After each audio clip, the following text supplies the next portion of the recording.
Si on doit rester dans une perspective chrétienne, à mon avis, la traversée du désert se définit par 3 éléments. Ok.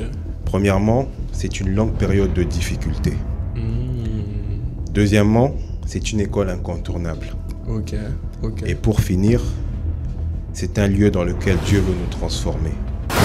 Et donc j'étais confronté à ce dilemme entre aller à l'hôpital ou rester à la maison. Et finalement, j'ai décidé de rester à la maison. Mais le problème, c'est que durant tous ces 2 heures et demie, j'ai été privé de sommeil. Waouh. Effectivement, chaque fois que la nuit tombait, je devenais très anxieux parce que je savais que j'aurais du mal à dormir. C'est pas utile pour le moment. C'est justement aussi un autre but de la traversée du désert, c'est que Dieu nous permet de nous recentrer sur l'essentiel, au fait. Nous sommes dans une génération où on veut tout faire, on veut être des super-héros. Je comprends tout à fait le but, mais le désert nous permet de nous concentrer sur ce qui est essentiel. Exactement. Ce qui est essentiel, ce qui est important.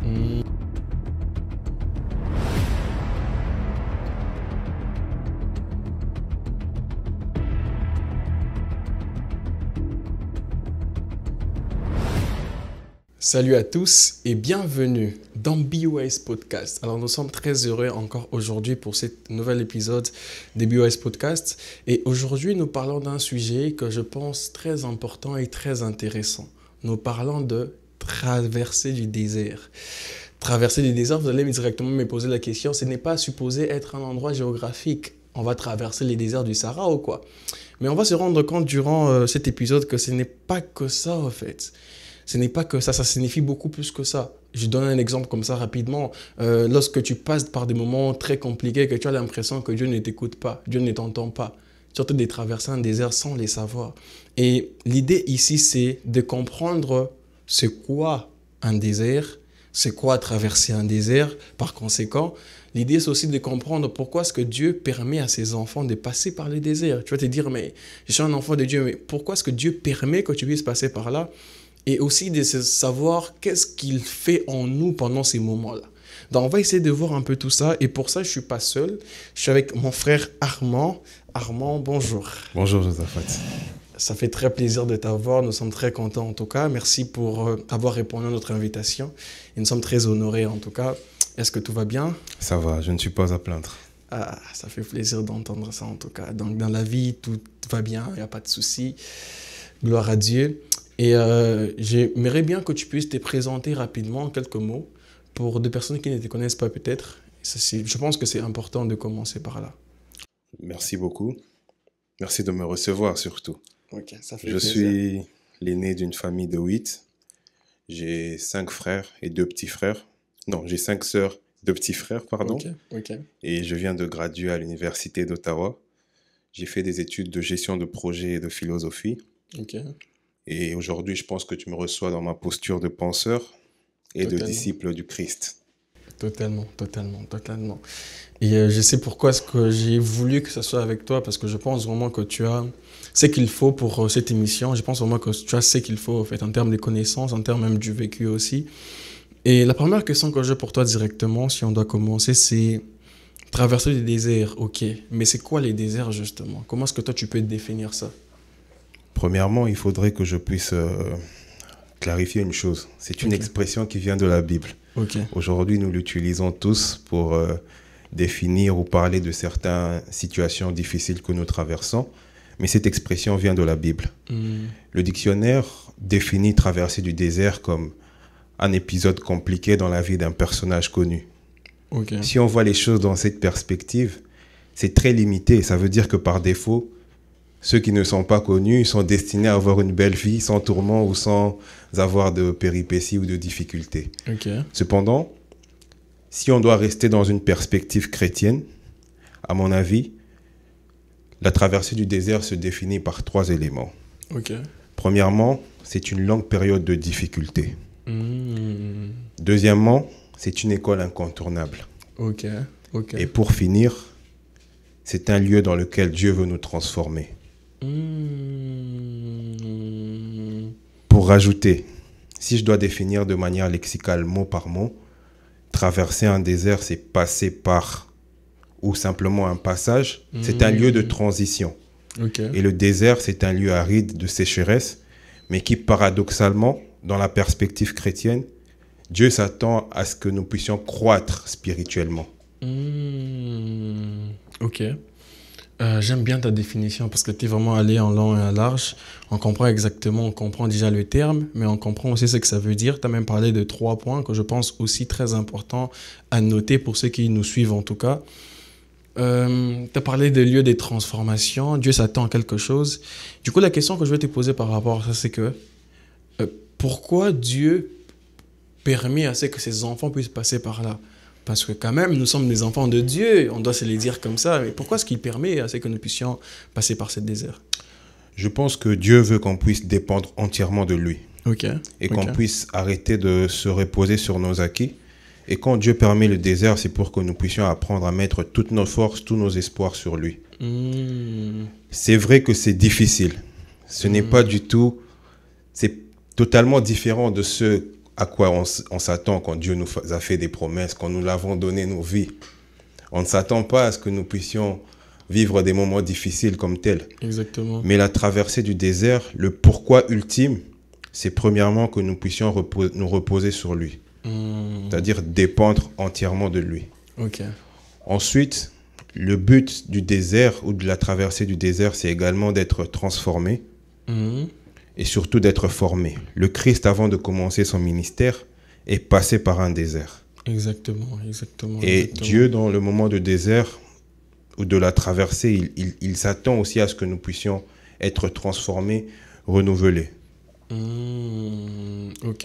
Donc, on voit transformation, on voit Dieu veut que nous puissions être renouvelés, on voit toutes ces choses. Je pense que c'est important. Lorsque Dieu veut que nous puissions passer par le désert, c'est pour notre bien, c'est qu'on comprend bien. Exactement, c'est un lieu d'entraînement spirituel. Ça fait du sens. Comme quoi, nous, on ne voit pas ça toujours comme ça. Vous savez, lorsqu'une personne traverse un désert, c'est pas directement comme ça qu'il va réfléchir. Mais je pense que si tu réfléchis maintenant de cette manière, toi qui me suis en ces moments, toi qui nous suis en ces moments, tu commences à réfléchir de cette manière comme quoi, si tu passes par des moments difficiles, ce n'est pas forcément mauvais. Dieu veut t'enseigner quelque chose, il veut te transformer, comme il a dit, il veut te renouveler. Et pour avoir ce souffle nouveau, tu dois justement passer par des moments difficiles comme ça. J'ai bien aimé quand tu as parlé de Jésus, tu as donné l'exemple de Jésus qui, avant de commencer son ministère, il est passé par un désert. Mais est-ce que tu as d'autres exemples de personnes, par exemple, dans la Bible, qui sont passées par là? Parce que je sais que la Bible dit clairement que ces choses leur sont arrivées pour nous servir à nous d'exemple. Ça a été écrit pour notre instruction à nous. Et du coup, c'est toujours bien de voir que certaines personnes, avec des grands noms, des gens que nous considérons maintenant dans le milieu chrétien, mais eux aussi, à un moment donné, sont passés par des déserts. Est-ce que tu as des exemples comme ça à nous donner? Totalement. Parce que je pense que la vie de Joseph, quand il était en prison, il a passé un long moment de difficulté. Exactement. Parce que la prison, ce n'est pas un lieu agréable. Et après, c'est ça qui l'a permis d'être ministre juste après. J'ai par exemple Élie, qui a demandé à ce que Dieu puisse lui ôter sa vie. Ouais, carrément, ouais. Mais c'est-à-dire c'était pendant des moments difficiles. Il voulait en finir. Mais au final, c'est juste après qu'il a plus... qui est rentré de manière ultime dans son dessein. Exactement. Pour ne citer que cela. Totalement. Quand on voit Joseph, par exemple, il est passé par un désert très compliqué, prisonnier et tout. Et au final, c'est lui qui s'est retrouvé gouverneur de l'Égypte. Comme quoi, dans ces déserts, si tu regardes, même comme tu as donné l'exemple justement, quand tu regardes l'histoire de Joseph, tu te rends compte que dans ces déserts-là, dans la prison, Dieu le préparait complètement. Donc, la chose qui a fait en sorte que Joseph puisse devenir gouverneur de l'Égypte, c'est le fait qu'il a eu à interpréter les songes de Pharaon. Mais si tu regardes bien dans la prison, Dieu avait fait en sorte qu'il puisse avoir déjà des moments d'entraînement. Il a eu à interpréter les songes de certains prisonniers qui étaient là. Ça fait en sorte que son nom est sorti jusqu'à ce que le pharaon a entendu dire qu'il y a un petit là qui interprète les songes et voilà. Donc comme quoi, même quand tu passes par des moments difficiles, Dieu sait transformer ça en opportunité. Exactement. Et ça, c'est vraiment merveilleux. Et du coup, ok, traverser le désert. Comment maintenant on peut savoir que nous sommes en train de traverser le désert? Quels sont les signes? Quels sont les signes qui peut dire à une personne que oui, je suis en train de traverser un désert? Comment il trouve ça? Comme j'ai défini au départ, c'est une longue période de difficultés, d'épreuves et de challenges dans nos vies. Et je pense que l'élément ou l'indicateur qui pourrait permettre de savoir si on traverse un désert, c'est le temps, la durée de moments difficiles que nous traversons. Comme tu le sais, la traversée du désert la plus connue de tous, c'est 40 ans. La traversée du Christ, c'est 40 jours. Exactement. Et la traversée de la mienne, par exemple, c'est 2 ans et demi. Je ne sais pas pour toi, si tu as une vie sans problème, mais d'une manière ou d'une autre, c'est l'élément temps qui définit vraiment la longueur ou qui définit si nous sommes dans une traversée du désert. La longueur de nos difficultés, la longueur le timing précisément. Le timing que nous pouvons vivre dans des moments difficiles. Donc ça se joue sur cet élément-là. Ça c'est vrai.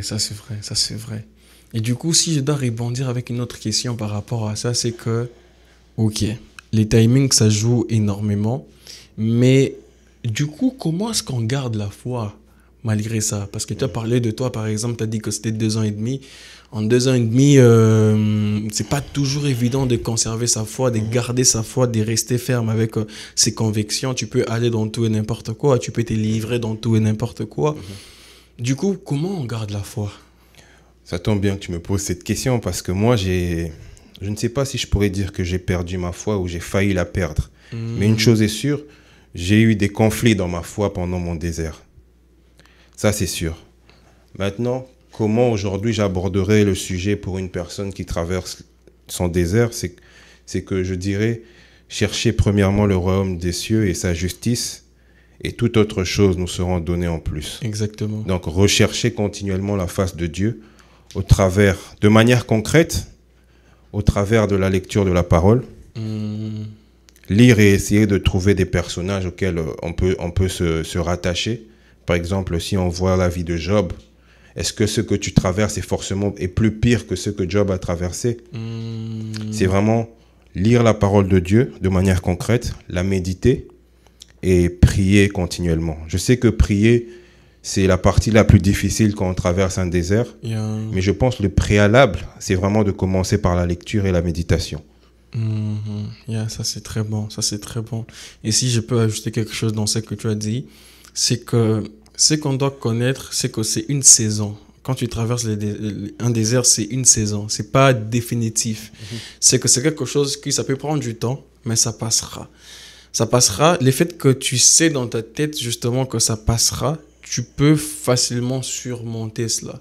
Tu sais que ce n'est pas à vie, au fait. C'est que tu es en train de vivre en ces moments.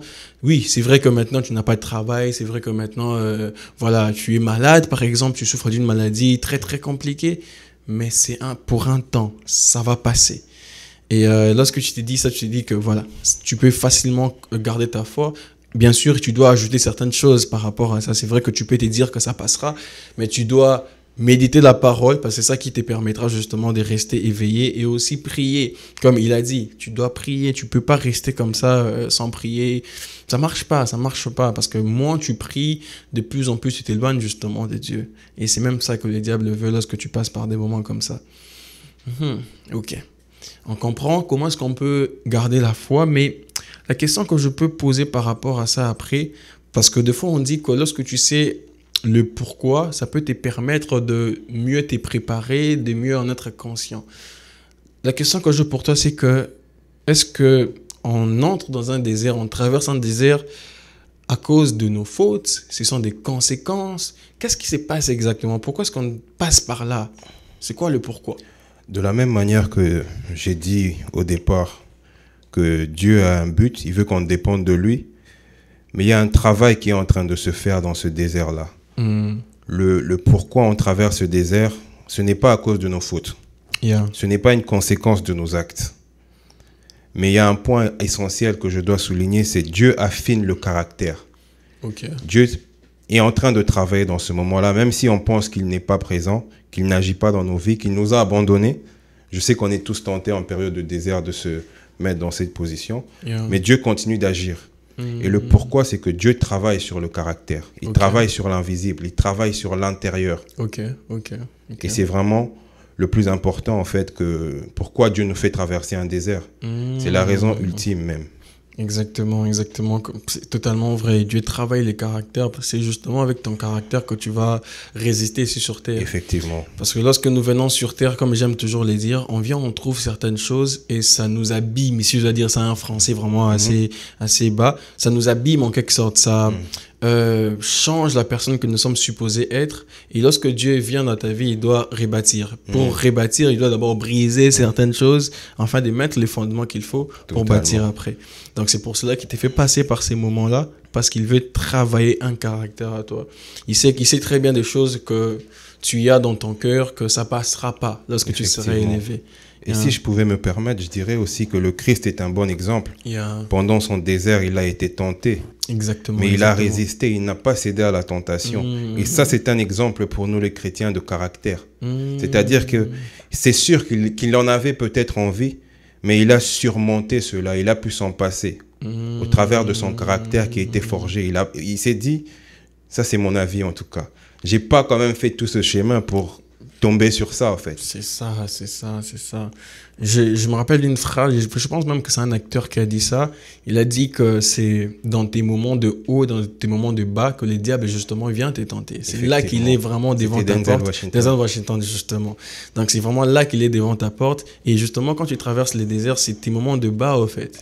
Rien ne marche, c'est vraiment très chaotique. La solitude, la maladie, ça peut toucher n'importe quoi, le corps, l'âme, l'esprit. Et ça peut vraiment te détruire en fait. C'est ça. Ça te remet en question. C'est pas du tout tentant. Mais le jeu en vaut la chandelle. On va tous y passer. Comme j'ai dit au départ, c'est une école incontournable. Surtout quand on donne sa vie à Christ, il faut s'y attendre. Exactement.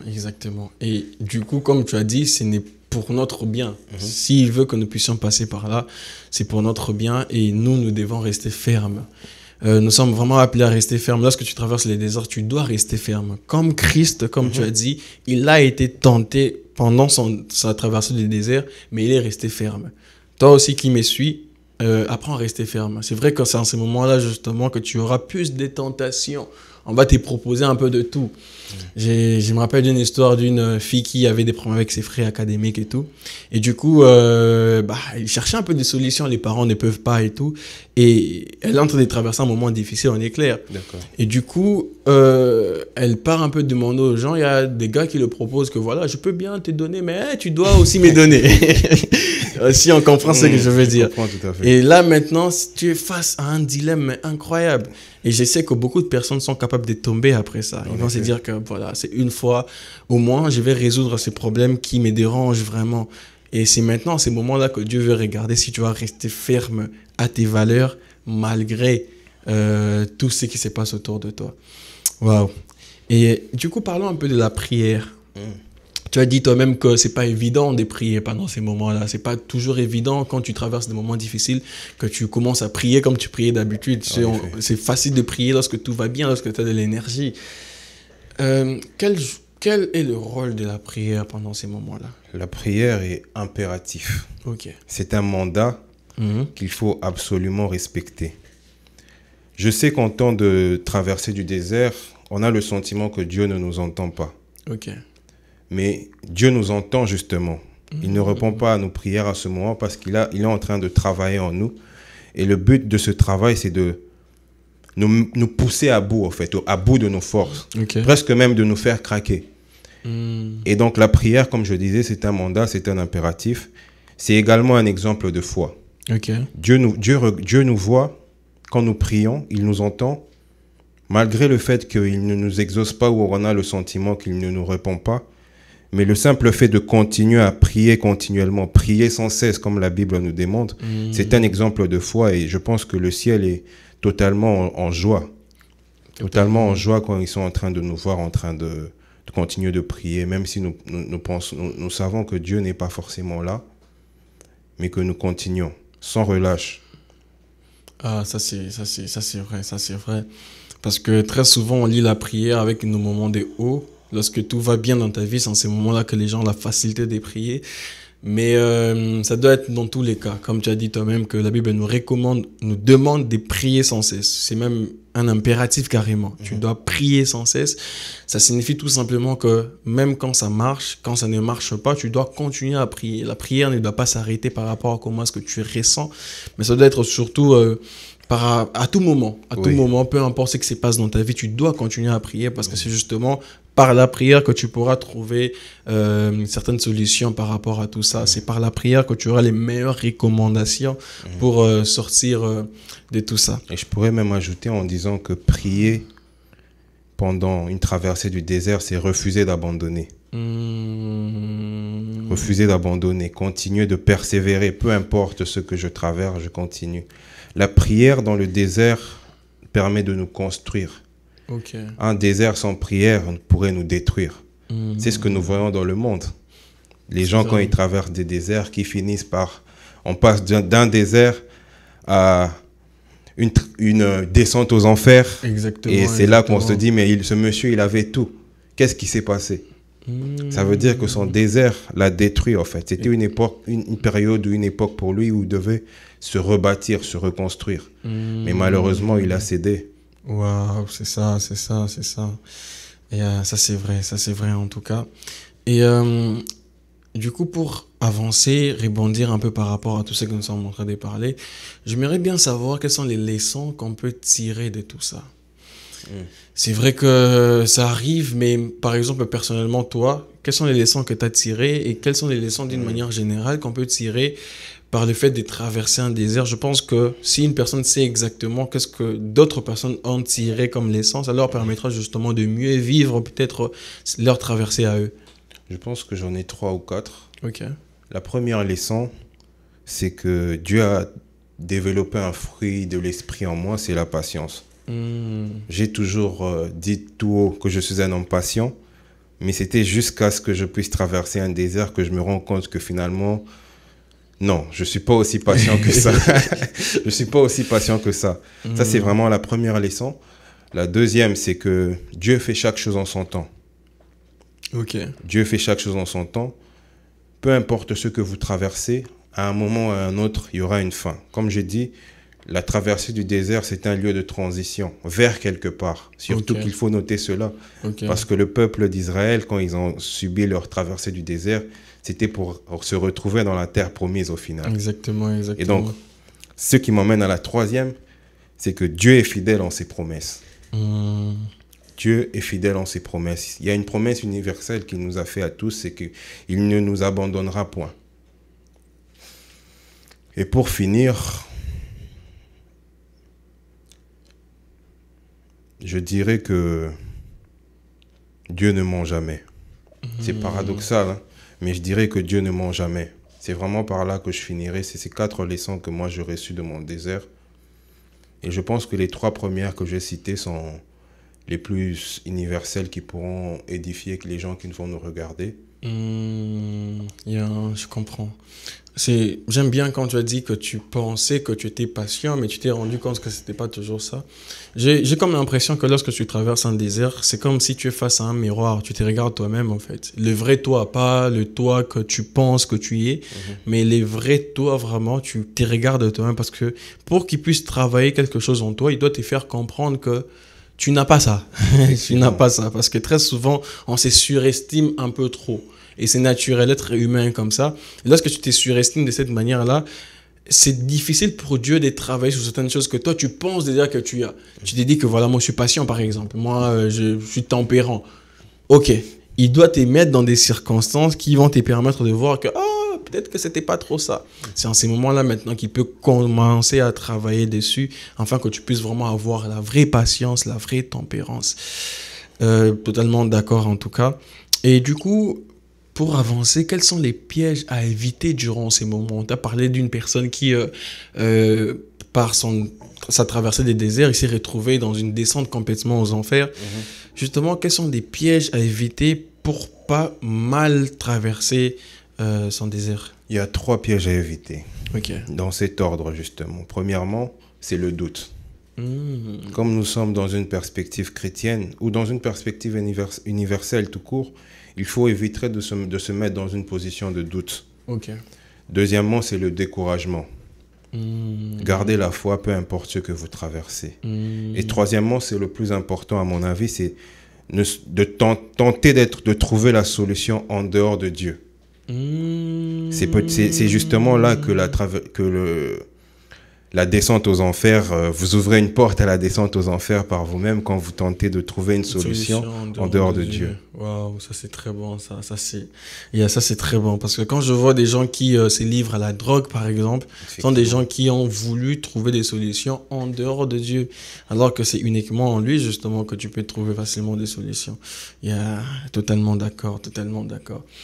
Et du coup, lorsque tu traverses ton désert et tout, t'es pas seul, il y a sûrement une communauté autour de toi. Comment est-ce que la communauté peut aider quelqu'un qui traverse par un moment comme ça?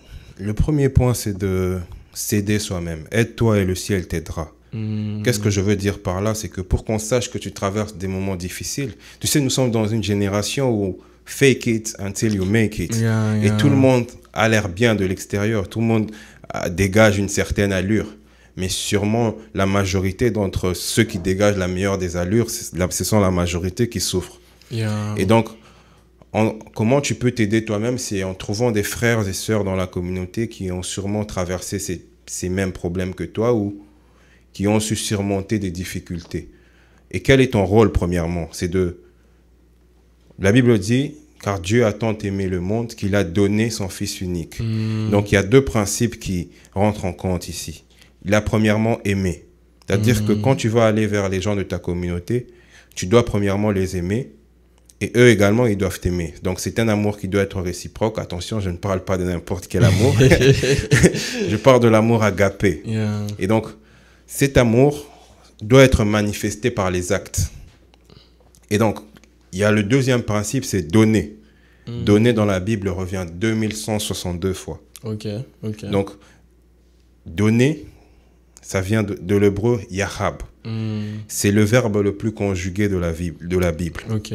Et donc, si je veux savoir que tu traverses des moments difficiles, tu dois me faire part de ce que tu traverses. Et la communauté, quant à elle, elle doit faire en sorte... C'est un moment très solitaire aussi. Et donc, il faudrait faire en sorte de ne pas... Bien sûr, tu le traverses seul, mais de la même manière... Il faut être entouré, rester entouré des personnes qui ont vécu ou rester entouré des personnes qui sont dans le cadre ecclésiastique, qui peuvent nous apporter un plus, un soutien au travers d'une prière, d'une parole ou d'un verset biblique qui pourrait tout changer et qui pourrait nous permettre de garder la foi et de garder le cap surtout. Totalement d'accord. Le problème avec beaucoup de personnes, c'est que ils s'attendent à ce que les gens puissent comprendre leur situation sans aller vers eux. Et lorsque les gens ne comprennent pas ça, ils se disent que ils devaient comprendre. Non, ils ne devaient pas comprendre. Lui aussi, il a ses problèmes. Tu vois? C'est comme ça. Et si tu sens que tu es dépassé par ces moments-là, comme tu as dit, c'est un moment de solitude, mais c'est aussi un moment où tu dois passer ça avec les gens. De la même manière que Dieu travaille des choses en toi, mais tu as aussi besoin de l'aide au fait d'autres personnes. N'hésite pas à aller vers quelqu'un, n'hésite pas à aller vers un frère, une sœur, un aîné dans la foi, des gens qui peuvent t'aider justement à bien vivre ça, bien traverser justement ton désert. Et je pense que tu vas mieux traverser, tu vas mieux vivre ces moments-là que peut-être que maintenant, comment est-ce que tu vis ça, en fait? Ça sera beaucoup mieux. Parce que très souvent, les gens tombent en dépression. C'est très facile de tomber en dépression lorsque tu traverses ton désert, surtout si tu vis ça complètement seul. Tu te coupes complètement du monde. Ça devient très facile d'entrer en dépression. Et c'est pas ce que Dieu veut. C'est même pour ça que dans la Bible, il y a toujours cette expression de les uns les autres. C'est pour nous montrer justement que seul, on ne peut pas tout faire. Tu as toujours besoin des autres pour te développer aussi.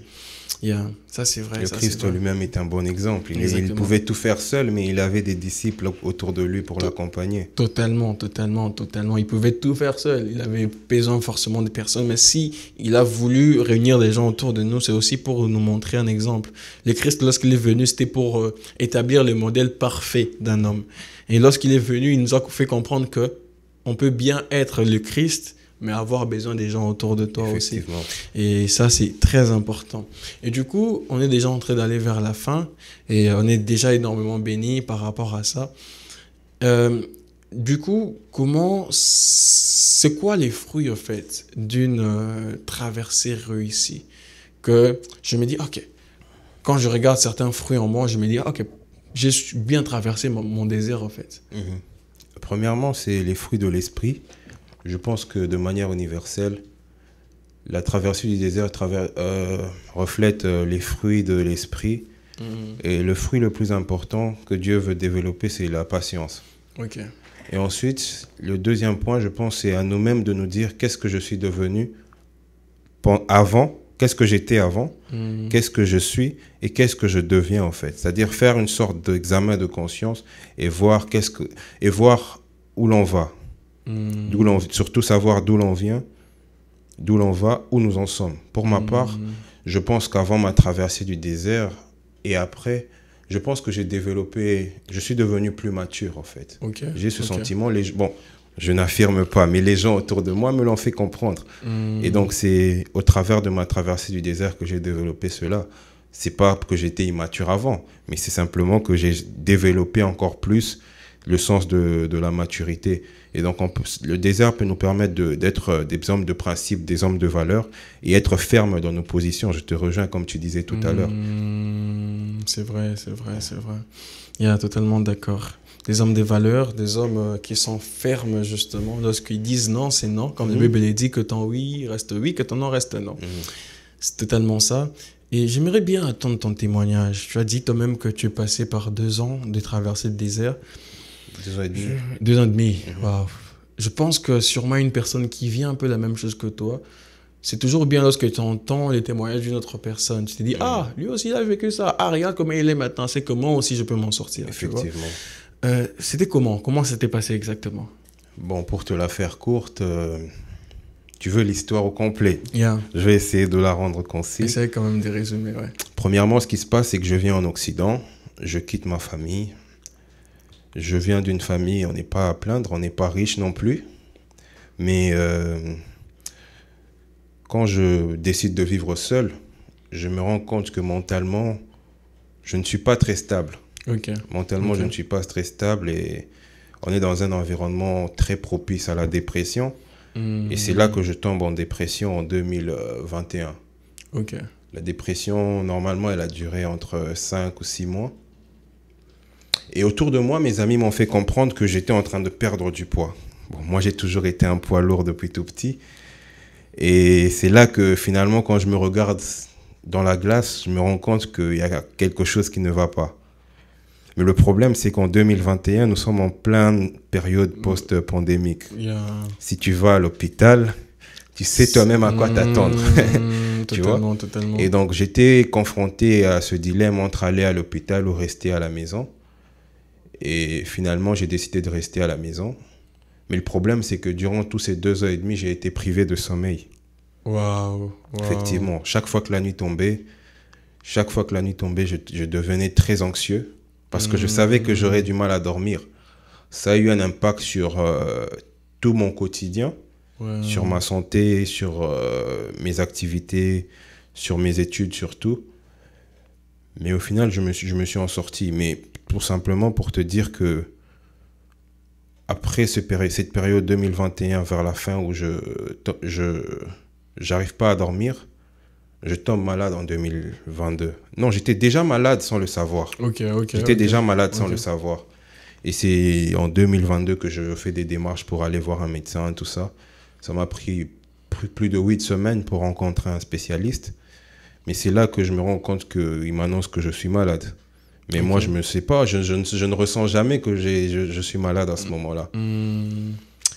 Et moi, en fait, la quintessence de mon témoignage, c'est que Dieu m'a soigné au travers du savoir. C'est-à-dire que je crois au pouvoir des médecins spécialistes, mais je crois également que la Bible dit le commencement de la sagesse, c'est de prendre tout ce qui est en notre possession pour devenir sage. Et donc, quand je tombe malade, je me rends compte que les médecins, c'est un business, ce qu'ils sont en train de faire. Tu sais que nous sommes dans un pays où on en profite énormément de domaine médical. Ce qui fait que, au bout d'1 an, quand je ne vois pas de changement, je suis quand même frustré. Je décide de prendre le taureau par les cornes. c'est là que un jour j'ai une révélation où ma mère me dit peut-être que tu prends pas les médicaments comme il faut. C'est là que finalement je vais chercher 3-4 livres qui parlent de la situation que je vivais. C'était des problèmes de thyroïde. J'ai recherché complètement sur le sujet en fait. J'ai passé mes mois de vacances en 2022-23. Non, 2023. Toutes les vacances, j'étais en train de rechercher en fait comment m'en sortir de ça par mes propres moyens.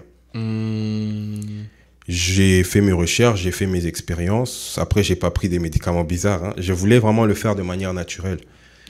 Et j'y suis parvenu. Au bout d'1 an, 2 ans, aujourd'hui, j'ai plus besoin de médicaments depuis lors. Et c'est ça la différence en fait entre mon témoignage et un témoignage typique qu'on peut entendre.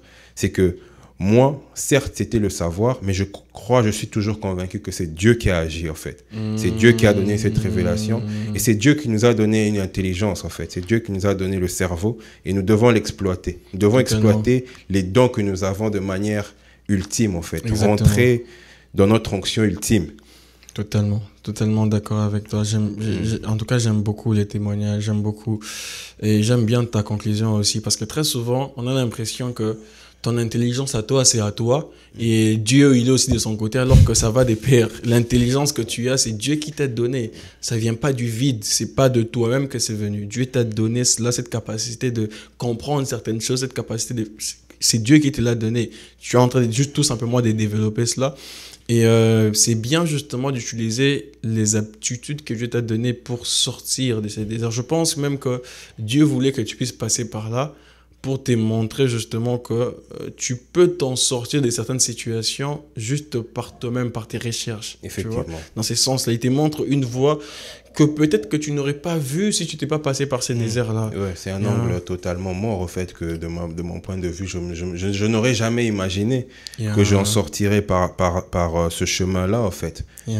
Parce que j'imagine, maintenant, si tu es malade, tu as un chemin qui existe. Tu peux te dire que oui, c'est vrai que les docteurs me disent c'est là. Mais de moi-même aussi, je peux mieux manger, par exemple. Je peux faire c'est là, afin que je puisse mieux me sentir. Ouais, c'est justement ça. En fait, ça tombe bien que tu parles de ça, parce que juste après, quand j'ai trouvé qu'est-ce qui marchait pour moi, j'étais devenu très minutieux sur ce que je consommais, en fait. Comment je vivais. J'avais vraiment une manière de vivre qui était très stricte. Bien sûr, les gens autour de moi ne comprenaient pas, mais c'était pour un but, en fait. C'était le prix à payer, c'est-à-dire qu'on peut se priver de jus pendant un très long moment. Et le but, en fait, c'était de trouver ce qui marche pour soi, en fait. Exactement. Et vu que tu avais trouvé ce qui marchait pour toi, même quand les gens ne comprenaient pas autour de toi, tu t'en foutais. Tu continuais dans ça parce que tu savais exactement ce que tu t'attendais au final. Effectivement, parce que c'est moi qui étais malade. Exactement. Très souvent, les gens ne comprennent pas ça parce que c'est pas eux qui vivent la situation. Effectivement. Et c'est pas évident pour eux de comprendre pourquoi est-ce que tu... C'est comme si, en fait, j'ai l'impression qu'ils se disent que toi, ça te dérange pas forcément de ne pas, par exemple, boire le jus pendant, je sais pas, 1 année. Sûrement, tu es une personne, tu veux aussi, tu vois. Tu as aussi ces sentiments-là. Mais tu te dis, c'est vrai que je veux, mais tout m'est permis, mais c'est pas utile pour le moment. C'est pas utile pour le moment. Et voilà, en tout cas, j'ai beaucoup aimé ces témoignages. C'est pas utile pour le moment. C'est justement aussi un autre but de la traversée du désert, c'est que Dieu nous permet de nous recentrer sur l'essentiel, au fait. Nous sommes dans une génération où on veut tout faire, on veut être des super-héros. Je comprends tout à fait le but, mais le désert nous permet de nous concentrer sur ce qui est essentiel. Exactement. Ce qui est essentiel, c'est ce qui est important. Et ce qui est important, il peut se faire que ce n'est pas forcément utile. Exactement. C'est vrai. Et c'est ce qui s'est passé avec toi. Et je pense même que ceux qui nous écoutent aussi aujourd'hui, tu traverses un désert, Dieu est en train de te faire concentrer sur ce qui est vraiment important pour toi. Il y a sûrement beaucoup de choses qui se passent dans ta vie, tu écoutes de partout. On est dans une génération où on écoute de partout, on voit tout partout. Les choses qui se passent, je sais pas moi, aux États-Unis, en Inde, tu peux le voir à la seconde. Tu as tellement d'informations qui entrent dans ta tête et Dieu veut faire en sorte que tu sois concentré sur ce qui est vraiment important uniquement pour toi. Que tu ne sois pas pris partout. Voilà, il y a telle personne mange du McDo. Toi aussi, tu veux manger forcément du McDo alors que ce n'est peut-être pas important pour toi. Donc, il veut vraiment que tu sois concentré sur ce qui est important par rapport à ta mission, par rapport à ta destinée surtout. Et voilà. Donc, utilise ton désert pour découvrir, comme justement Armand l'a dit, ce qui était important pour lui. Il a découvert sans ces moments-là, ça l'a permis de se concentrer uniquement dessus. Toi aussi, utilise ces déserts-là pour trouver justement qu'est-ce qui marche pour toi. Ça peut être quelque chose que les autres ne vont pas comprendre. Ça peut être quelque chose qu'on va te traiter de fou, on va te traiter de, je sais pas moi, de coincé. Peu importe. C'est pas important. C'est que les autres disent là, on s'en fout. Tant que c'est important pour toi, tant que ça marche pour toi, tant que ça te permet de mieux te sentir toi, c'est ça qui est plus important. Alors, sois concentré là-dessus. On est pratiquement à la fin. Je vais tout simplement te demander de quelques mots d'encouragement pour cette personne qui passe par le désert en ce moment. Sûrement, maintenant, c'est très compliqué. Il n'a peut-être pas de travail, peut-être malade, il est peut-être dans une situation très compliquée. Il a perdu, par exemple, un être cher, peu importe. Qu'est-ce que tu peux lui dire pour qu'il ne puisse pas abandonner? Premièrement, je veux te dire, n'abandonne pas. Garde la foi, peu importe ce que tu traverses. Lis ta Bible, regarde tous ceux qui sont passés par des moments difficiles. Le but de la traversée du désert, c'est de nous donner ce témoignage générationnel, ce témoignage qui va nous sortir de l'ordinaire. Réfléchis. Le moment que tu traverses, Dieu ne veut pas te détruire. Dieu est en train de te construire. Exactement. Garde la foi, ne lâche rien. Dieu a des plans pour toi. Exactement. Comme je l'ai dit, Dieu est fidèle en ses promesses. Garde la foi et ne lâche rien. Merci beaucoup, en tout cas. Merci pour ces mots d'encouragement. Oui, garde la foi. Garde la foi. Tu passes par des moments difficiles, tu traverses un désert. C'est une saison. C'est pas définitif. Ça passera à un moment donné. Peut-être en ce moment, tu penses que c'est fini, les carottes sont cuites. Non, pas du tout. C'est juste une impression que tu as. Les carottes ne sont pas cuites. Il y a un après ça, en fait. Donc, toi, garde la foi. C'est même Dieu qui a accepté que tu puisses passer par là. A les moyens de te faire en sortir de ça, en fait. Il peut complètement les faire. Alors, fais-lui confiance jusqu'au bout. C'est par là que nous finissons ces merveilleux podcasts où nous avons beaucoup appris. Nous avons été vraiment bénis, en tout cas. Toi qui as écouté ces podcasts, n'oublie pas de partager, de commenter, de liker la vidéo. Ça permet justement à la chaîne aussi de grandir. Et partage cela à tes amis, à la famille. Sûrement, il y a des gens autour de toi qui passent par des moments difficiles. Peut-être que juste par le mot que nous avons eu à dire ici, tu ne sais pas qu'est-ce qui va se passer dans sa vie. Sûrement, tu vas ranimer quelque chose dans sa vie et il te sera sûrement reconnaissant à tout jamais par rapport à ça. Nous avons fini. Armand, merci beaucoup en tout cas. Merci beaucoup, Josaphat, de m'avoir invité. J'espère que j'ai été à la hauteur de l'attente de nos invités. Bien sûr, totalement en tout cas. Et moi, je vous dis à très bientôt. Bye bye.